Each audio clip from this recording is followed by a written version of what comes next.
Hello guys, আমি প্রিয়াঙ্কা। আপনারা সবাই কেমন আছেন? আমিও বেশ ভালোই আছি।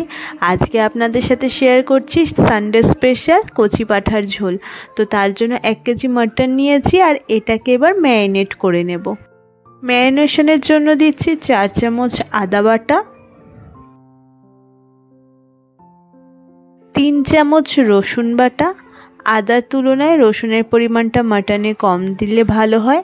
আর দিচ্ছি 3 চামচ মতো কাঁচা লঙ্কা বাটা। আপনারা ঝালটা আপনাদের পছন্দ অনুযায়ী দেবেন।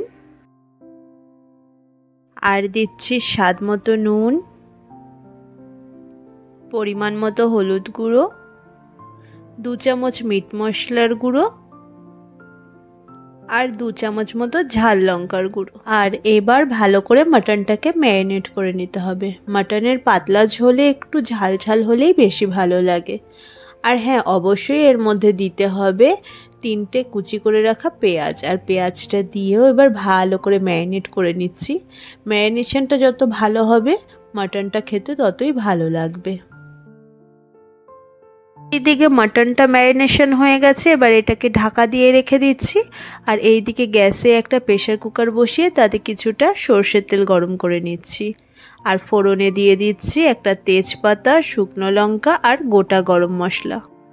আর এবার এর মধ্যে দিয়ে দিতে হবে ম্যারিনেট করে রাখা মাটনটা।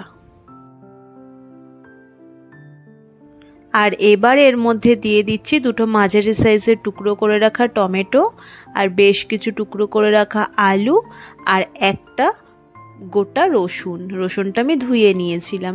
এবার ভালো করে বেশ কিছু সময় ধরে এটাকে কষিয়ে নেব। আর হ্যাঁ, অবশ্যই এর মধ্যে দিতে হবে ওই 2 চামচ মতো জিরের গুঁড়ো আর 2 চামচ মতো ধনের গুঁড়ো। আপনারা চাইলে এটা ম্যারিনেশনের সময়ও দিয়ে দিতে পারেন।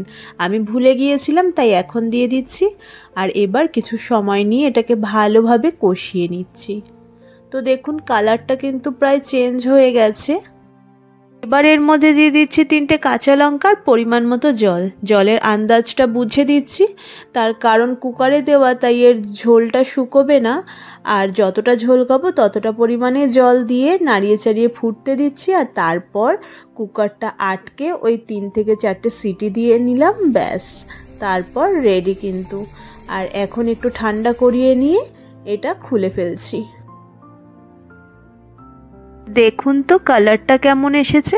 তবে এটা কিন্তু বেশি রিচ হয়নি, অনেকটাই লাইট হয়েছে। যা গরম পড়েছে, মাটন খাওয়া তো ছাড়া যায় না, তাই এরকম মাটনের পাতলা ঝোল হলে বেশ ভালোই হয়। আর গরম গরম ভাতের সাথে তো জাস্ট জমে যায়। তাই দেরি না করে এই সানডেতে আপনারাও বানিয়ে ফেলুন এরকম পাতলা মাটনের ঝোল। আজকের মতো এইটুকুই, আবার আসছি অন্য ভিডিওতে। টাটা।